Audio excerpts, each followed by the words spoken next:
What's up, guys? Now, there's an update with the whole Jon Jones versus Francis Ngannou situation.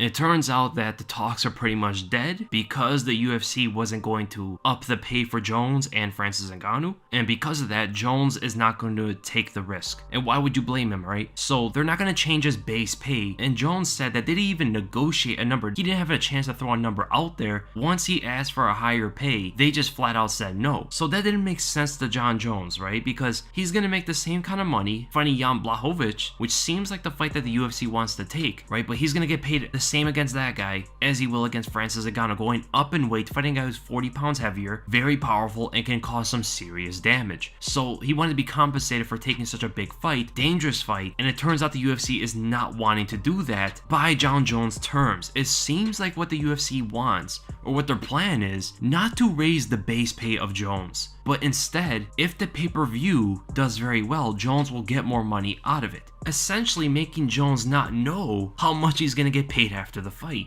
He knows he'll probably get paid at least what he got paid against Dominic Reyes, but he doesn't ultimately know if it's going to be the same pay. He doesn't know how good the pay-per-view numbers are going to be. That's why he's asking for more base pay rather than pay-per-view. So he's guaranteed compensation compared to the risk involved. Now, this is where none of us really know the real numbers of how much a fighter gets from pay-per-view. The closest we have gotten of knowing how much money a fighter gets after pay-per-view was when Conor said that he got $50 million from his fight with Khabib, and he said he was going to get $80 million against Donald Cerrone. And the pay-per-view numbers for the Khabib fight was $2.4 million, which is nearly half of what he did with Floyd Mayweather, and he got essentially, what, 80 to 100 million against Floyd. So the math seems to be right, but I don't know if that's from endorsements, sponsorships, all that stuff, or is just from pay-per-view and his base. If that's the case, if fighters are actually getting paid that much money, then I can understand why the UFC is not going to up the base pay. But Jones is saying that he's not getting paid the tens of millions of dollars that other fighters have gotten. And he sells pretty well. He sells 700,000, 600,000, 800,000, depending who he's fighting. And against Francis Ngannou, he might draw 1 million pay-per-view buys, especially because, again, there's no other sport really going on. Jon Jones is a big name, and Ngannou would be a big fight that they can heavily promote. And if he's getting 1 million pay-per-view buys, you would have to think that Jon Jones would make easily over $10 million in that fight, going off of Conor's numbers. We just don't know. We don't know what's going on. We don't really understand the whole pay structure of MMA. People want to compare it to boxing, but boxing's pay structure is very different. For sure, they're getting paid more, as Canelo got paid, what, $35 million for his last fight, and nobody watched it. And that is only the disclosed amount, not what he's getting in the back as well, maybe from pay-per-view, maybe from other stuff that, again, we don't know exactly how they pay over there, but same things happen here. All we see is the base pay, Reebok, and bonuses. That's it. But now there's kind of a sad thing coming out of this. The UFC made it clear to him that when he was ready to go up to heavyweight, that they will talk about a new contract for some life-changing pay. But now, when it seems like he's ready to go up to the heavyweight division finally, on Jones' account, they didn't live up to their word. And that, for sure, is going to sour the relationship between Jon Jones and the UFC again. It seems like Jon Jones has lost motivation. His motivation for taking the Ngannou fight, or at least just going up to heavyweight, is to get more money out of it. He's not chasing legacy per se, or it's not the driving force it seems like, because if it was, he would just go up to heavyweight regardless, and he makes good money either way in those fights, even if he's getting paid the same. Getting more money is the driving force.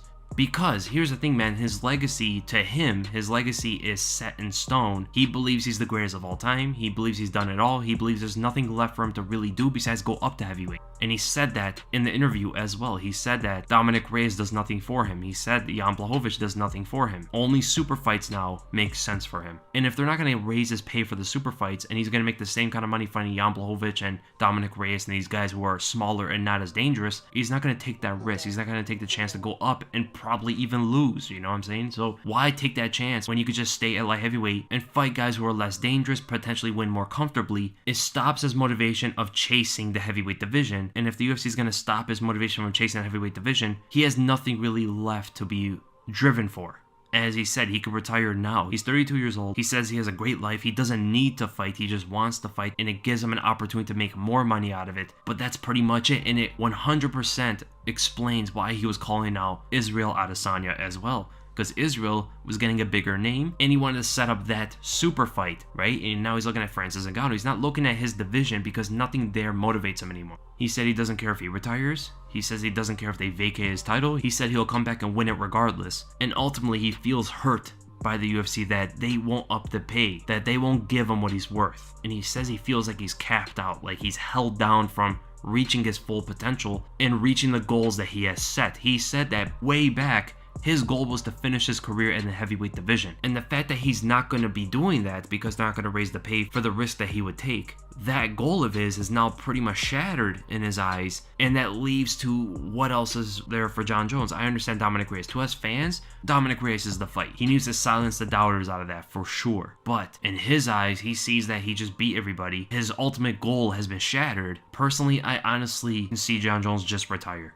I can see it. I don't think it's going to happen. I think we will see him fight Dominic Reyes for sure, but I wouldn't be shocked if he goes and just hangs up the gloves, maybe comes back later, like 37, 38 years old, just jacked, ready for the heavyweight division, tries to do something like that that's historic, and as well as getting more pay. Because now, it seems like UFC's not budging. Maybe in the future, if he takes time off like GSP did or something, maybe then, if things change, he can get more pay for a big comeback fight against the heavyweight champion or something. So my thoughts of it is, we really don't know what the pay structure is exactly, how much fighters are actually getting paid, because again, Conor's numbers threw me into confusion a bit, because if that's the pay-per-view structure, fighters are probably getting really good money, especially as they get pay-per-view points, which Jon Jones would 100% get. And if that fight gets 1 million pay-per-view buys, Jones should get really good money. But Jones is saying that he doesn't know what the pay-per-view numbers are going to be, so he's kind of just risking a fight for a pay that he doesn't know he's going to get. He doesn't know how much he's going to get from the Francis Ngannou fight until after it happens. So it sounds in a way that he might actually get paid a lot, but he just doesn't know if he will, right? He for sure is going to get paid just as much as he did against Dominic Reyes, right? That's like the minimum against a guy like Francis Ngannou. If the pay-per-view numbers are higher than the Dominic Reyes fight, Jon Jones gets paid more money. I don't know how much of the percentage he's getting, but it seems like potentially he can make some life-changing money. He just doesn't know for sure if that's going to happen. That's why he wants to raise his base pay, to ensure that, right? He doesn't want to ask for crazy amounts of money. He just says that he wants to match his base pay with the risk of fighting Francis Ngannou. So it's tough, man. You know, in his position, a lot of fighters would take this. A lot of fighters would go with it because no matter what, Jones is getting paid pretty good money. And we can only imagine a fight with Francis Ngannou would be one of Jon Jones' biggest fights in his entire career. But then again, the ESPN Plus model puts the pay-per-view buys down normally, but then again, we're under this coronavirus situation, quarantine, and people are going to buy this just as they bought UFC 249, right? UFC 249 sold 700,000 pay-per-view buys, which is astounding. That's an insane amount for Tony Ferguson and Justin Gaethje. Those are Jon Jones numbers for guys that are not as popular as Jon Jones. So you can only imagine how much Jones versus Ngannou would actually make.